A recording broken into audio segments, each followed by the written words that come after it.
So you know what we're talking about today, more uncertainty.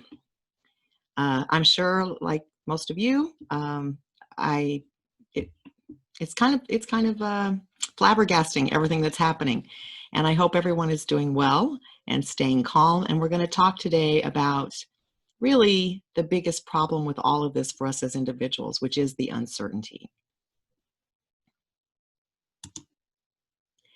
I really do want to start with taking a moment to just calm things down a little. It's really important that we remember that we don't think well when we're stressed. So when the stress response is pumping strong, sending us all those hormones, it literally makes it almost impossible for us to think clearly. And that makes it harder for us to learn or to retain information. So let's just take a moment. I really hope everyone gets into this practice. Make this a habit to do this several times a day. But we want to make sure our immune system stays strong. I know it's hard to believe, but there still is a pandemic going on. So we want to make sure that we are at our best, at our healthiest. And we also want to make sure that emotionally we're able to recenter and be calm so that we do make good decisions. So I'm going to ask you to put your feet flat on the floor. Take in a breath in a moment, and we're going to hold it to a count of 4. So feet flat on the floor, and just relax your body. You're probably holding some tension already today, so just relax the body. And now take in a deep breath through your nose and hold for a count of 1, 2, 3, 4, and slowly exhale through your mouth. Let's do that one more time. In through your nose, hold, 2, 3, 4, and exhale. That is something we can all do any time of day that we're feeling anxious. It doesn't take any time out of your day, of your busy schedule, so please use it. It can really help. Now, right now, it certainly seems that nothing is certain, right? Every single day, it seems something happens. Just about the time we get settled down from one big thing, another thing happens. So I think a lot of us now, it might be accumulative. We're accumulating this sort of uncertain state that creates a lot of anxiety. So I loved this quote: when nothing is sure, everything is possible. And that's not a Pollyanna-ish saying. What it really means, if you think about it, is when change happens, or even when we want change to happen, there has to be a space for it. So typically, before there's any kind of a big change or shift, something has to break or disintegrate or disappear, because you can't put a new thing in if the old thing is still in the way. And so I think what we're experiencing right now is that process. We've had some problems as a society, and they're coming to a head. And that doesn't necessarily mean it's a bad thing. Of course, it's a horrible thing that George Floyd was murdered, and it's a horrible thing to see peaceful protesters being harmed. So I'm not saying the individual aspects of it are a positive, but I am saying the shift and the awareness and the breaking apart some of the old stuff that was not serving all people is a positive thing. So basically, whether it's negative or positive, the old stuff has to get out of the way for the new stuff to enter. And that's why when everything's this uncertain, anything's possible. And of course, anything could be the other way too. I can't see the future, but I'm just saying that's the point. We don't know what's going to happen. It's uncertain, but at least something's happening. And so we want to start learning how to deal with not the details of what's happening. We want to start learning to live with uncertainty itself, because that's a norm in our world. We may pretend it's not, but it is. So we'll get into that. So unfortunately, our brains are really wired to react in a way that does not serve us anymore when it comes to uncertainty. So we have a protective mechanism built in. It's part of our old brain. It's never evolved, even as our environment has changed. And so when we are faced with uncertainty, and the bigger the uncertainty, the worse it is, then what happens is the brain sets off the alarms to say, release the hormones that make you feel fearful. And that's because if you're afraid, you're going to be careful. You're going to run, or you're going to fight, or you're going to hide, or you're going to whatever you have to do to be safe. And that's what's happening. And that's why so many people right now feel anxious every day. So I just wanted to touch on the fact that this really isn't something that we can control if we're not conscious of it, because we're built this way. So there have been many studies done on uncertainty and the effects it has on us and on our health. And the less information that the subjects in those studies had to go on, the more irrational and erratic their decisions became. So this seems contradictory, right? It seems like if you didn't have all the information, you would kind of pull back and be careful because you don't have enough information to make a good decision. But that's not what happens. The less information we have, basically, the more irrational we behave. And that's, again, because of the way the brain is wired. When those hormones are flooding us, what happens is we move out of our rational brain and into our limbic system. The limbic system is where anxiety and fear are generated. So instead of being able to think with this brain that can really think well when things are calm, we go into just basically an emotional reaction. And that may not be the best response to whatever's happening. Now, there are ways, of course, that's what we're going to talk about today, that we can override the brain's irrational tendencies and then better handle uncertainty. So the very first thing I really want you to give some thought to is that life is uncertain. Everything's uncertain. If you step back pre-pandemic, it seems like that's the last time I can think of that's been normal in the last 3 or 4 months.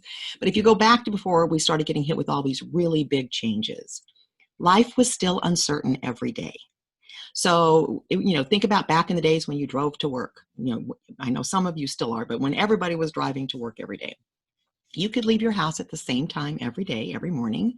Were you certain that you would get to work on time? The answer is no, because there's too many things out of our control, right? When you enter into a new relationship with someone, are you certain that it's going to work out? No. Every single day we face uncertainties. The difference between pre-pandemic and now is that the two major changes that have happened to us are making it impossible for us to pretend we have control. It's in our face. Now we know we don't have control. We know we're not certain. We don't like that. Our brains don't like that. But it isn't new. It's just blatant now. So between the pandemic, then the shutdown, then all the fear and anxiety over the reopening, and right as that was happening, the George Floyd tragedy. So it's like, and then of course the protests. And so it's just been in our face constantly that we don't know what's going to happen tomorrow. But in fact, before any of this happened, we didn't know what was going to happen tomorrow. So what I really want us to focus on is, how do we get more comfortable with uncertainty? Because it's a fact of life, and I think it's going to be a kind of a wild ride maybe for the next, I don't know how long, I don't want to say, but it's going to be a while. So the solution here is to really start learning to live and work with uncertainty. Now, the first thing I want to provide, because I know some people are feeling highly anxious right now, is just simple steps you can take. First of all, to be kind to yourself. And there's you should always be kind to yourself. I'm not saying just for this, of course, but there is a difference in people's ability to tolerate uncertainty. And so if your tolerance for unpredictability is lower than somebody else's, that's not the time to say, well, they're handling it better than I am. This is the time to remind yourself that this is a stressful situation and it's going to take time to resolve. So we have to be patient with ourselves in the meantime. And of course, I would like to suggest that you be patient with others if you see they're struggling more. This isn't something where we're all in the same place. There's a lot of variables that are going to affect how these events are affecting you. So be kind to yourself, number one. Second is, you reflect on past successes. So as you feel that sort of that overwhelming feeling of dread, or, oh, now what, it's normal, right? It's all normal. But what you want to really do is step back and remember, okay, I've overcome other stressful events before, right? Okay, if you want to look at right now with the George Floyd, all of the things that are happening because of George Floyd's death, that's a stressful event. Okay, you can go right back to a week and a half ago. We were in another stressful event, and you managed that one. You're still here, right? So look back at, how did you get through other stressful events? What worked? What was helpful to you? And also look at what didn't work for you during those times. You might have had to experiment a little bit to figure out how to get your mojo back and function and get motivated to do work every day or to take care of what you need to take care of. So look at your successes, and then feel free to look at maybe what didn't work so well for you so you can change it this time. Now, I know you've heard me say this 1,000 times, but now if I could make it like mandatory, I would, which is you've got to limit your exposure to the news. Compulsively watching it is understandable. I mean, I know where that comes from. I've done it too. It's like you want to know what's going on. You want to know what's happening. But unfortunately, whether you're watching the news or whether on TV or whether you're on social media or whether even in this case, in a lot of cases, even reading something, all it's going to do is heighten your stress level, and it's not telling you what you really want to know. It's not that you really want to know what's happening. You want to know when it's over. You want to know when it's going to end, right? Because you're thinking that's when the relief is going to come. Or you're worried about somebody. Maybe you have a loved one who's marching or in the police force, or where you feel like you can't control what's happening. So you think if you're watching what's happening, then you'll feel better about where they are, or they're not in that melee, or that still doesn't work. First of all, you don't know where that person is at any given moment. And secondly, you're only increasing your stress level. Then in addition to that, if you feel the need to check in, which I'm checking in, I'm not saying don't know what's going on. I am checking in. But I will tell you that I made the mistake of watching way too much of it earlier in the week, and it's depressing. And it's not real exactly. You're only seeing the most dramatic things or the most violent things. You're seeing much less of all the peacefulness that's going on.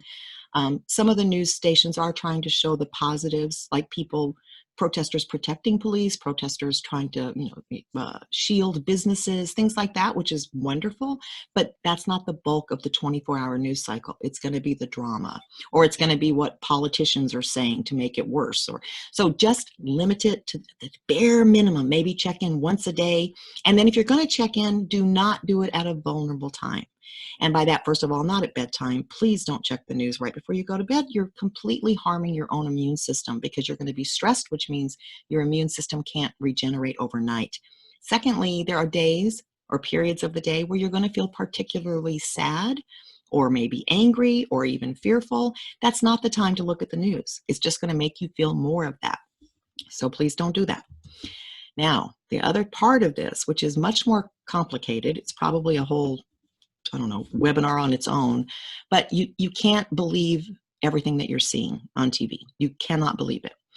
There's a ton of misinformation out there. And we live in this brand new world of social media where other countries, people with malicious intent, companies, all kinds of entities can create accounts with the pure intention of creating disharmony and division. And we know this happened. We have proof of it now from the 2016 elections. And already now they're starting to come out with, they know it's happening now during this event. So it's just like the instigators at the protests. Most of the protesters are peaceful and really trying to enact change. And you've got people out there that are purposely trying to agitate them by pouring water on them, or shouting things in their face, or or throwing, bottles and whatever. They're trying to get those people riled up. They want to cause chaos. So same thing happens with what you're watching online or on the TV. It's too opinionated, and you don't know where the source is. So if you're going to check in with a reliable source. Again, I always go out of the country. If I really want just a straight information, I'll go to the BBC or something like that, where they don't have this built-in motivation to benefit from it somehow. So keep that in mind, and I really highly encourage you, more than anything else, this will make you feel better, is to stop watching all the time. Now, you want to avoid dwelling on things you can't control. And when uncertainty strikes, we tend to jump to the worst case scenario. So we want to get out of the habit of ruminating on negative events, and we want to stop focusing on the things we can't control. As much as we may want to control things, you and I as individuals cannot stop or change what is happening. We can participate as part of a group, I'm not saying that, but we can't control it. And when you try to control what you can't control, you just end up more stressed. So what you want to do is switch that around. We talked about this about a week ago. Focus on the things that are in your control. And when you're at a heightened state of anxiety, it's important that you find something that you can control. It can be something very simple. So I put here laying out your clothes the night before, the work the next day. Or if you're like me, just the top half, because you don't have to worry about what's on the bottom.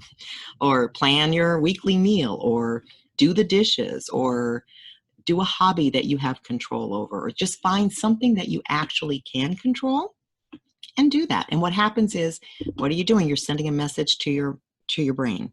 Everything's not out of control. And that's going to change the hormones that you're receiving. So give that a try. It really works. Then I'd also like to suggest that you take your own advice. We need a different perspective especially if we've been sitting watching the news for 5 hours straight and the repetitiveness over and over again. You want to step back. You need a different perspective. So you don't have to have a friend handy. Role play. So you can say, okay, if a friend came to me and said, whatever you're feeling, what would I say back to them?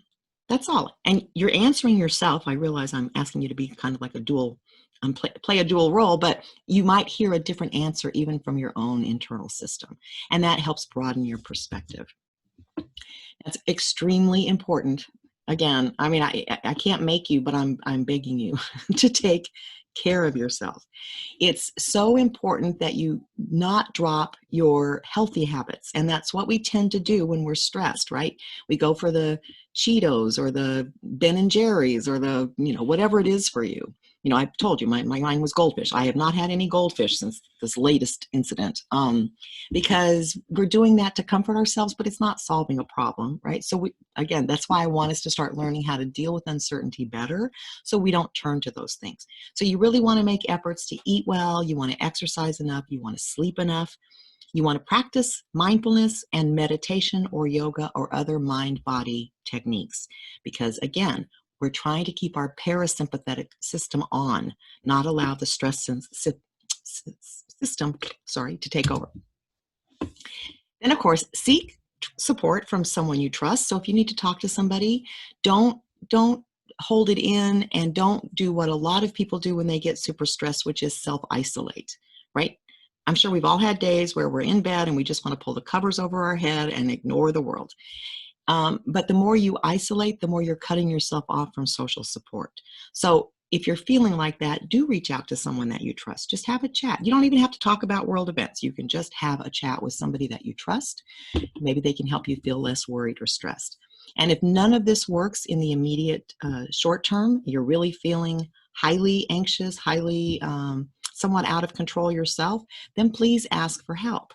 So if you're having trouble with it, whether it's coping or it's managing your stress, or if you're feeling like you don't want to work right now, you just can't face it, that's the time that you really want to tap into your EAP if you have one with your organization, or call a therapist. Again, there's telehealth options available, or call your doctor, whatever you feel you need, but don't just sit with it alone. Don't let it build. Now, those are short-term hits, so to speak, to help you get through whatever comes tomorrow. I'm starting to feel like we just had a staff meeting. I'm like, I don't want to go out farther than a week in trying to even sort of plan something, because it's so uncertain right now. And so that's why now it's important that we start looking at how do we start managing these events better. And I'm not saying there's going to be more events. I'm not trying to be gloom and doom or anything, but I'm just saying the odds are, with the way the world is changing, for the last couple of years, we've been talking about how we're in a transition phase, and normally that's a slow process. It's still uncomfortable, but what's happened is the pandemic and now this have accelerated everything dramatically. So we need to learn how we live with this instead of going through these ups and downs like a roller coaster. So research does show that people react differently to uncertainty. So those with a higher intolerance for uncertainty actually end up showing less resilience, and they're more prone to either low moods or negative or down feelings or anxiety. So the key is, from these studies, is the result is increasing our psychological resiliency is what helps us to actually work and live better with uncertainty. It also helps us not only tolerate uncertainness, but it also helps us to be more acceptable, more open to outcomes, even if they're not what we originally wanted. So resilience or resiliency, as a reminder, is our ability to bounce back when things don't go as planned. I don't think things have gone as planned so far this year. 2020 has been a weird year. So it's also important to know that resiliency or psychological resilience is not a trait that we have or don't have. It's a combination of behaviors, thoughts, and actions. That means it can be learned and it can be developed by anyone. So that's what we're going to start focusing on. We are going to put together a workshop on psychological resilience and flexibility too, because I think this is a tool, not a tool, it's a skill. It's a skill that we all need to develop now, just so that we can enjoy our lives through no matter what's happening on the exterior. So there are other benefits to strengthening our resilience. Resilient people view difficulty as a challenge, not as sort of like this paralyzing event. And again, that's kind of what I'm going for here is I don't want each of these events to cause us all to just feel so awful. I want us to go, okay, what do we do now? And we can just kind of start bouncing back faster. Resilient people look at their failures as mistakes and then therefore learning opportunities. And they don't view events as a negative reflection on their own abilities or self-worth. And I think that's really important now, especially with all of the tensions around racism. And we can look at it as a learning opportunity, not as our own personal failings. I think systemically there's a lot of failings, but personally, it's not each of us individually that have necessarily caused the problem. So we don't want to beat ourselves up. We want to find out, how do we grow? How do we do this better? Resilient people are also very committed to everything they do. It's just part of being resilient. So that means whether it's work, your relationships, your religion, whatever it is, if you're resilient, you're more committed to it. And therefore, you end up really living a fuller life and having a lot more self-motivation, which is something we all need, especially when we're stressed. And then, again, resilient people tend to spend and focus their time on things they have control over. And because they feel that they have control over it, then they don't do all the worrying, right? So people that have less resiliency tend to feel very lost or powerless or helpless, especially when things are going, quote, wrong. And it's because they're focusing on the uncontrollable part, which it is, you're powerless to do anything. So we really want to shift that over to what do we have control over? And resiliency has that built in. The more resiliency you have, the more you feel in control of what you can control. So you want to start creating a resilient mindset. How we view adversity and stress strongly affects how we succeed in life, whether it's work or in our personal lives.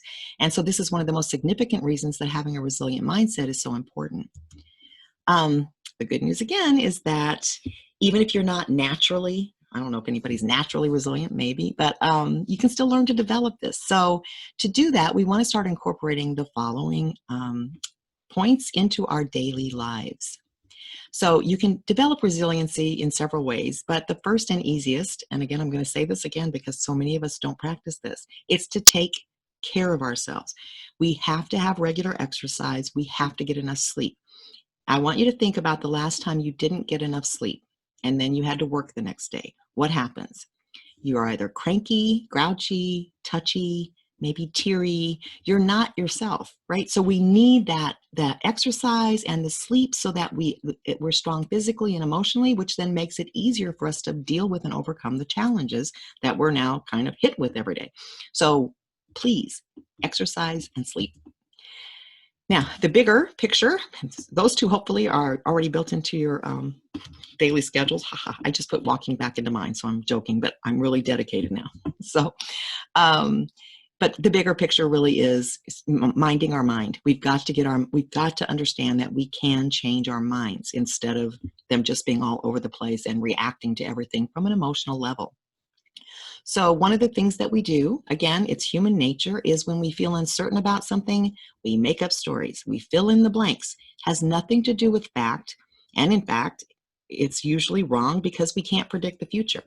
So if you add to that the process that our brains go through all the time, which is all that negative chatter, negative thinking going on, it's like a double whammy. So we've got negative talk going on, and then we start making up more negative stories to fill in blanks for the things that we don't know. So all of that negative talk is sending the signal to the brain to release the stress response. Again, those fight or flight hormones. We cannot fight or run from the virus, like we talked about last time. Well, we can't fight or run from the civil unrest that's happening now. It's affecting everyone. And so it's really important that instead of going back into that denial phase, like, no, this, I'm just going to avoid this, it's not happening. It is happening. And it could be a major, major change, or it could be whatever it's going to be. I'm not going to fill in the blanks, but we want to be ready for it. So when we allow our thoughts to just scatter around on their own to whatever they want, all we're doing is increasing our stress levels, which doesn't serve us. So mindfulness includes noticing your thoughts and also recognizing that you are not your thoughts. So as some terrible thoughts pop into your head, and this is where people get confused and they don't want to look at their thoughts. When you have a bad, I don't want to say a bad feeling, it's not a feeling so much, but you have a negative thought pops into your head, like something terrible. Like maybe it's a terrible public person and you say something like, I hope you get the virus. You don't say it out loud and you don't truly believe it in your heart. It's a reaction and it's a thought, right? And then you feel like a terrible person. That's what I'm getting at. You're not that person. You're not a terrible person. You're a normal person, and those thoughts are not who you are. Mindfulness also includes accepting a situation for what it is without adding judgments, assumptions, stories, and what ifs. So this is important because it goes back to the control issue. This is what it is.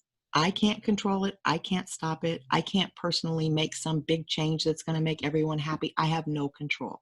So instead of thinking of, what could I do right now to change this whole situation? That's not going to work. I can look at what can I do right now to participate or to help. But I cannot, if I start throwing in judgments and assumptions and who's right and who's wrong and all of these, again, things that I can't control, and I really don't know.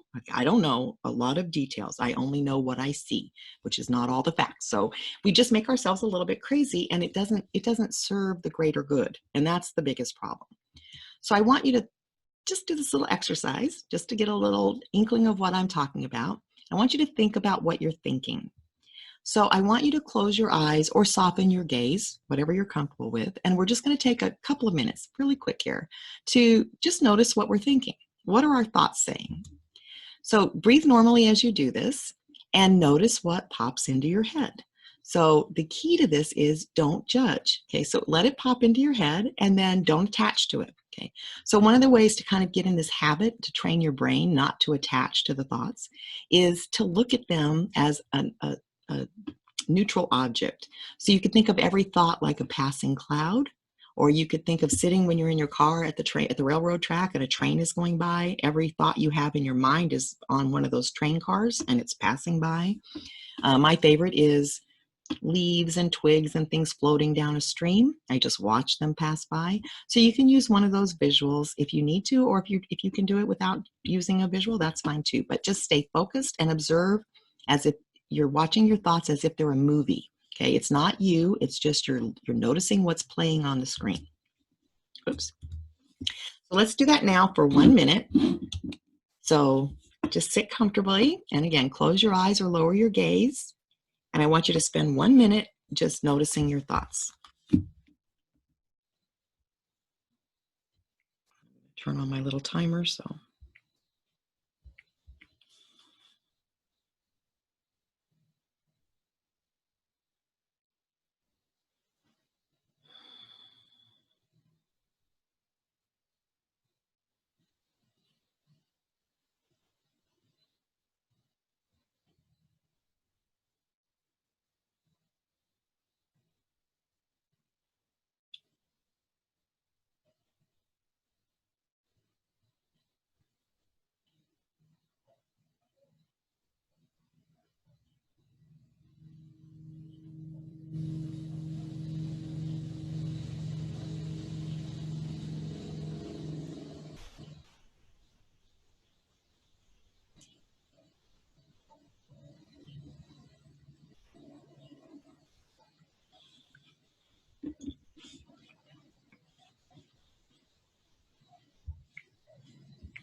Okay.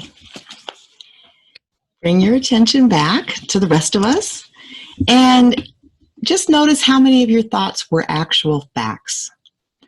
How many were made up stories? How many were nonsensical? One of the side benefits of this exercise is that if you do it a lot, you actually can't, it doesn't work anymore. It's like your mind stops thinking when you look at it. But for most of you, you probably still had a ton of thoughts running by. Just now, I couldn't really come up with any. But yesterday, I did. I had thoughts of a raccoon that came here 2 or 3 days ago. I was like, why am I thinking about the raccoon again? Like, get that out of my head. So things just pop by that they don't serve any purpose. So hopefully you noticed that you had a lot of thoughts, maybe some good, maybe some scary, maybe some ridiculous, who knows. But just think about how many of your thoughts were about what would happen, what will happen in the future.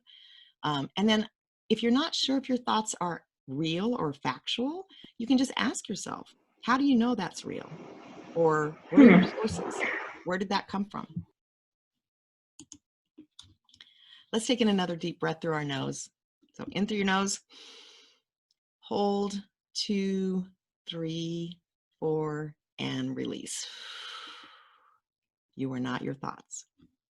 Did someone have something to say? I heard somebody get on, so if you do, it's fine. Okay. I want you to watch this short video. It's about 4 minutes. It says it's about corona anxiety. It turns out it's just as applicable to the civil unrest anxiety. So just take a moment, get comfortable. Here we go. I'm Dr. Judd Brewer, addiction psychiatrist and neuroscientist specializing in anxiety and habit change. I'm coming to you from my home studio, aka in front of my fireplace, to bring you today's update. It's raining this morning here in Massachusetts, so you might hear that a bit in the background. Now, I've been getting a lot of questions over the past couple of days asking for tips on how to balance planning. Oh, I'm sorry. I blew it. Hang on, I'll get it going. I'm Dr. Judd Brewer, addiction psychiatrist and neuroscientist specializing in anxiety and habit change. I'm coming to you from my home studio, aka in front of my fireplace, to bring you today's update. It's raining this morning here in Massachusetts, so you might hear that a bit in the background. Someone is not muted. Maria?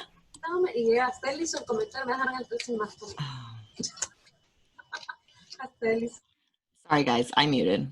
All right, let's try this one more time. Now, I've been getting a lot of questions over the past couple of days asking for tips on how to balance planning for the future with the uncertainty we all face. So here's the science. Our brains are set up to plan for the future. This helps us survive. When there isn't enough information to plan, we start spinning out in what's called perseveration, which is just a fancy term for our brains getting caught up in repetitive thought loops. This is similar to what happens to computers when they get overloaded. When your computer doesn't have enough free space on its hard drive, every little command you give it slows it down, and you get that little spinning wheel that signals that it's having trouble processing. Our brains do the same thing. When we don't have enough information, our brains start that what if spin out. What if this happens? What if that happens? Just like that spin signals our computer's about to crash, we start to spin out and worry. And when it gets out of control, this worry spins out into panic. Just like a computer, our brain freezes. I'm seeing this what if worry loop everywhere, and I bet you are too. My students at Brown University, especially the seniors, they're wondering if they will get to come back to campus for graduation. I was buying a camera at my local camera store yesterday to use for these videos instead of using my phone, and the owner was really afraid that he would go out of business because nobody's coming into his shop. So how can we keep our brains from spinning out in endless worry loops? I'll talk more about how worry can become a habit in a later video, but for now, let's jump right to some simple solutions. In my addiction clinic, a lot of my patients are in 12-step recovery programs. Here, the saying, one day at a time is simple, yet very effective. They don't know if they'll be sober in a month, so they focus on being sober today. You can remind yourself that you need accurate information to plan for the future. When you notice that your mind is starting to spin out, you can start by checking in with yourself and asking 2 questions. First, ask yourself, do I have enough information to make a decision right now? Then ask, is worrying helping me make decisions, or is it just making me more anxious? Then remind yourself to start with today. Do what needs to get done today, and then take care of tomorrow when it comes. Tomorrow. When it comes to information, the closer you stay to the here and now, the more accurate your information will be. For example, you can check in with yourself right now to see if you're hungry or thirsty. Based on that information, you can decide whether you need to eat or drink something. See, you can make decisions right now based on your immediate needs. Then you can broaden it and see if you have enough information to make decisions for today and this week and beyond. Like me, you'll probably find pretty quickly that it's nearly impossible to plan for next month because everything is changing so rapidly right now. Don't worry, things will calm down. At that point, you can then start to plan further into the future. But for now, simply remind yourself to take it one day at a time. If you get nervous about planning for later on today, you can help yourself stay calm by breaking it down hour by hour. What do I need to do this hour? Take it hour by hour, minute by minute, and even moment by moment to help you stay grounded in the present moment and out of that worry tailspin. So let's end on a personal note. Here's another page from the book my wife and I have been reading together at bedtime to stay calm and connected. It's called The Boy, the Mole, the Fox, and the Horse. Sometimes, said the horse. Sometimes what? Asked the boy. Sometimes just getting up and carrying on is brave and magnificent. Sometimes just getting up and carrying on is all we can do. And that in itself is brave and magnificent. So use the tips I just mentioned to help you be brave today and worry about tomorrow. Onward, together. I'll see you tomorrow. So, sounds like mindfulness, right? Stay present. That is one of the most powerful things that you can do. And as a reminder, even yesterday when we did this, someone said it's very difficult to just focus on, day by day. And if you need to, like he said, go hour to hour or morning and afternoon. Just keep narrowing it down until you feel confident in that I know how to make a decision right now for the next hour. That may sound really simplistic, but again, we're not talking about living life in the old normal way. We're talking about how do we function at top capacity, really thrive in life. And the only way we can do that under these circumstances is to get our mind under our control, not let it spin out and go too far ahead and get stressed out and then cause our whole bodies to get stressed. Now, if you do need to plan for something in the future and you're trying to decide what to do about it right now, or maybe you've got to do something now that's going to affect your future, like you just really have to make a decision. And it's not easy now to make some decisions.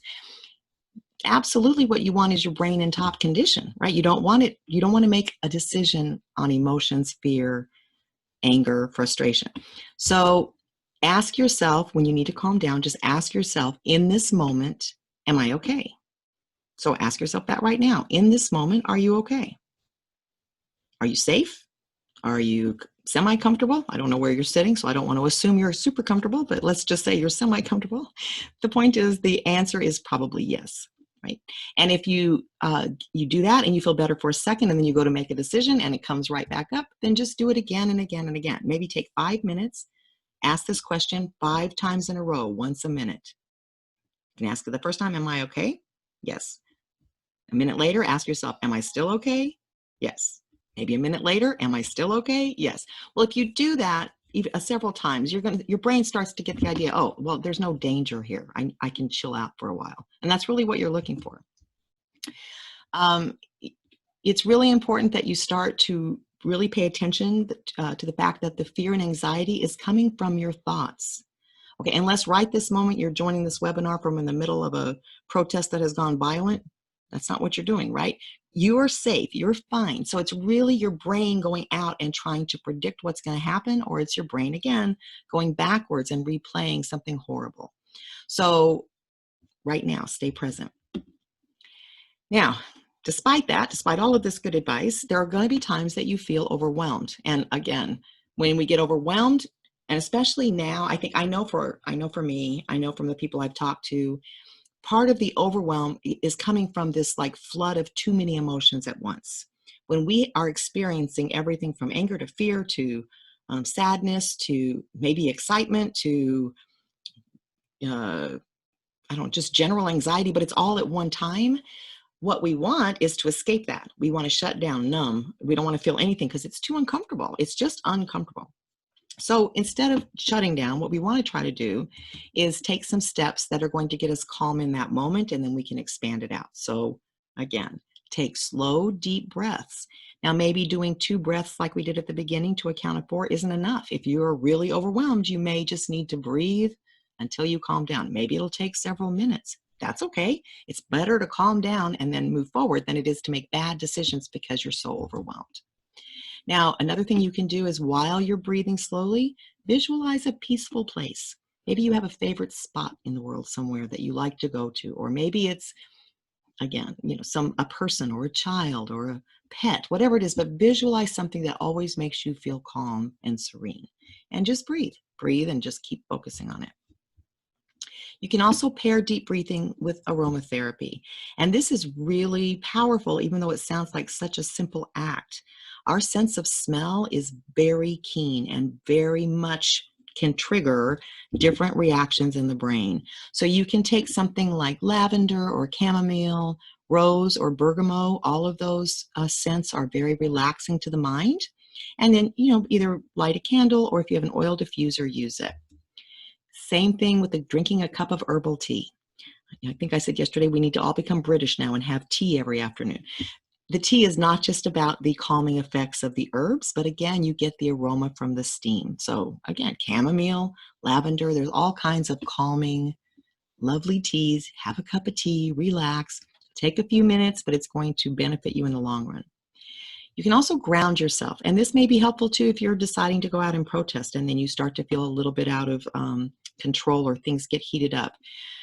If you're at home, you can sit in a chair. Just sit in a chair. Notice the weight of your body, your seat against the seat and your feet against the floor, and then put your arms on the rest. It's like you're in a sturdy place. You're grounded. You're fine. You're anchored. If you're out and about, again, if you're going to go out and protest, or you're just out maybe running errands and things start getting crazy somewhere, you can stand against a wall. So you just, again, notice your feet planted firmly on the ground or on the concrete, and lean your back against the wall and just take a couple of breaths. Notice the solidity of what you're pressed against. It gives your whole body and mind a sense of safety. So that's an easy way for you to kind of calm down that overwhelm. And then, very importantly, notice the negative thoughts that you're having and try to replace them with something more positive.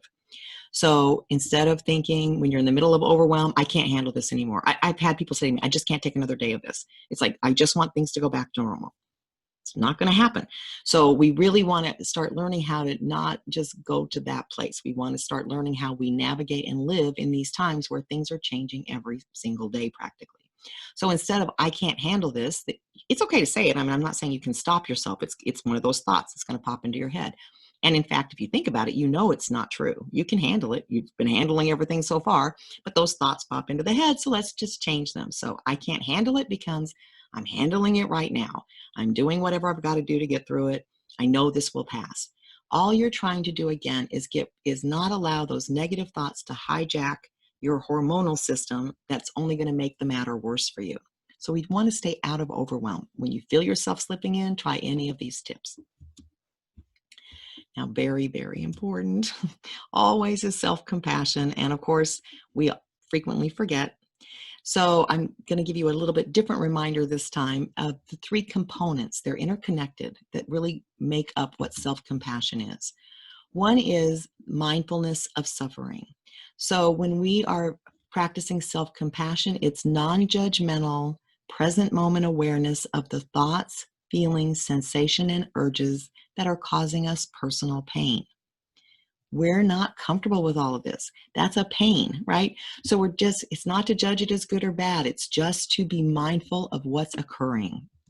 The second is recognizing our common humanity. When we are practicing self-compassion, we are also seeing suffering as a universal shared experience among human beings.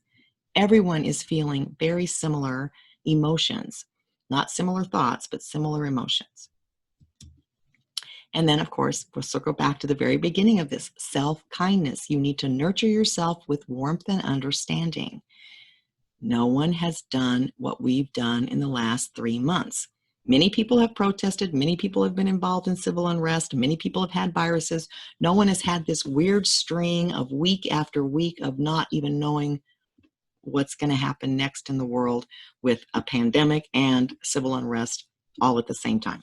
That's a lot, but we can do it. We just have to practice self-compassion. And we can do it. It's really important that you don't forget that. We'll get through this. Everything passes. So this is really a matter of us figuring out, how do we do this better, right? We don't know what the world's going to look like. I don't know what it's going to look like today. I haven't watched the news, but we don't know what it's going to look like next week. We don't know next month. We don't know next year. I don't try to plan because that's just frustrating. So it's more, in fact, I ordered something, and someone asked me, when is it being delivered? And I said, when it's delivered. Like, I don't even try to guess anymore how anything works. It's like, it'll get here when it gets here. It is what it is. So the important part to remember of this is that we'll still be here, whatever happens next week or next month or next year, and we'll adapt as we go. You're going to adapt. It's a matter of, are you going to do it where you're miserable doing it, or you're going to do it where you're actually finding a way to live your life, enjoy life, thrive in life, do something meaningful, whatever's important to you. But you're going to have to adapt, so you get to choose. Many people don't know what to do right now. That's like the most common question, especially with the whole exploding issue of racism in our society.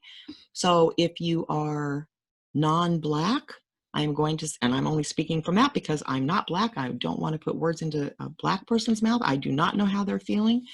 And I want you to try to remember that for you too. You may think you have a good idea, but don't assume. Ask them. And I think the important part here that we can do is listen and be compassionate. So listen to the leaders who are giving us direction as to what to do or what they need. Listen to reliable sources that are giving you advice about who to, maybe organizations to support that are coordinating the protests, things like that. But don't make assumptions. Take some time, listen and maybe learn, and then maybe you can decide other actions that you want to take. If you want to take action, it's critical that you are centered and calm so that you can make good decisions, and you don't ever want to act you don't want to act in reaction, right? So you may have moments of anger.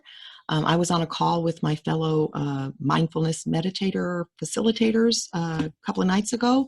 And one of the things that we talked about that came up that's unusual for us is the amount of anger we felt in the last week. And normally, you all think, I'm sure, of meditators as these quiet, peaceful people who don't have other emotions, but that's not true. However, it is unusual. Like, it's unusual for me to feel that much anger or even rage about something happening. It's not a judgment. It's coming out of compassion, but I was mad. So that doesn't serve me. It doesn't help other people. So I'm just saying, don't make a decision when you're in that state. Recognize that you're in it. Experience your feelings. All feelings are valid, but then you don't want to make decisions when you're like that. You want to make sure that you're making it when you've got a sound mind. You also don't want to make decisions to avoid your feelings. So in other words, uncertainty is one of those things we want to deny. We don't want to believe that life is so uncertain. So if we're starting to feel too uncertain, we might feel like we need to take action right now, and that'll make us feel certain. It's probably not going to be the right action for you in the long term. So don't avoid your feelings. You need to process them. If you need help, there's all kinds of resources available to help you. But if you're going to take action, make sure that it's meaningful action and it's going to serve you and the greater good over the long haul. Also remember that the higher your emotional intelligence, the more your resiliency grows. So spend time each day practicing self-awareness. You've all had emotional intelligence training, but the most important aspect of it, I believe right now, of all the 5 factors of it, is really the self-awareness. We need to be self-aware of what we're thinking, how we're feeling, and how we're affecting others. And we want to really pay attention to our judgments of others. So remember to be mindful.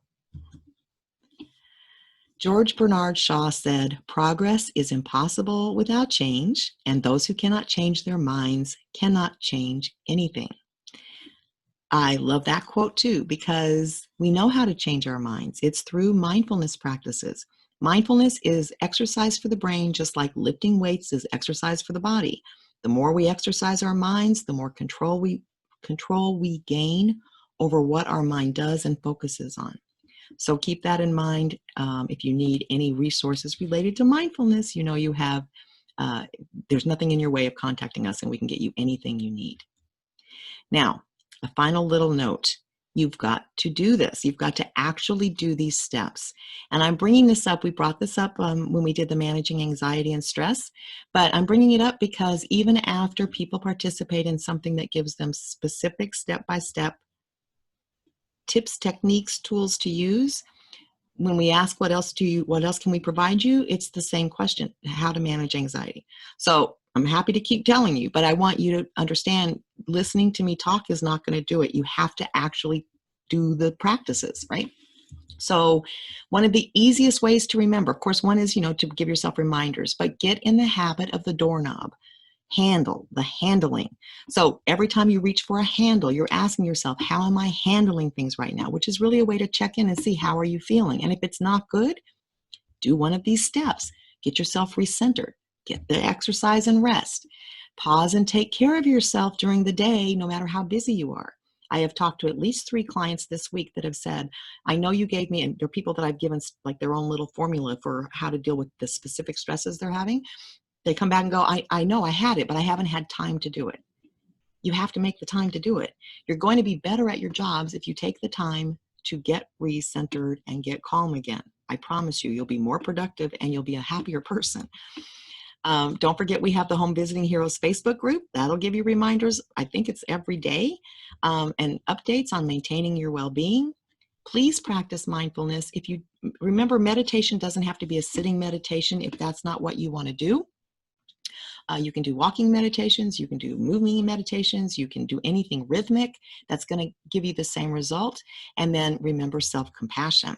Please also if you can, be compassionate for others. And then please practice gratitude, even for unpleasant things. So, I am, of course, heartsick over people that are being harmed or killed or anything else that's happening. That's not what I mean about the gratitude. I am grateful that people are standing up and talking and speaking about this. I'm grateful that they're taking action. I'm grateful that there's this many people who want to see change in our society because it's unjust. So there's always something to be grateful for. If you can find it, that's excellent. And remember, there are important lessons that always come out of our discomfort. So as much as we want to be comfortable and not deal with problems, we kind of have to right now. So let's start getting comfortable with facing those challenges. There's a little, of course, evaluation link in the chat box. Please complete the evaluation for us, as that's something that we have to have. There are resources in this PowerPoint presentation that you can have a copy of, so if you want to look at them. I also will be interviewing the Dr. Stoddard in a couple of weeks for the podcast on her book, Be Mighty, which is all about building psychological flexibility. And then also, Work to Live has partnered with BetterHelp, which is online counseling. So we are now in their ambassador program. And I just wanted to share with you, in case you are considering telehealth counseling, if you go through our link, you can get a 10% discount. So now what I'm going to do, you know how to contact us. Please follow us on social media. Listen to the podcast. If any of you want to be on the podcast, contact me, because we're having lots of great conversations.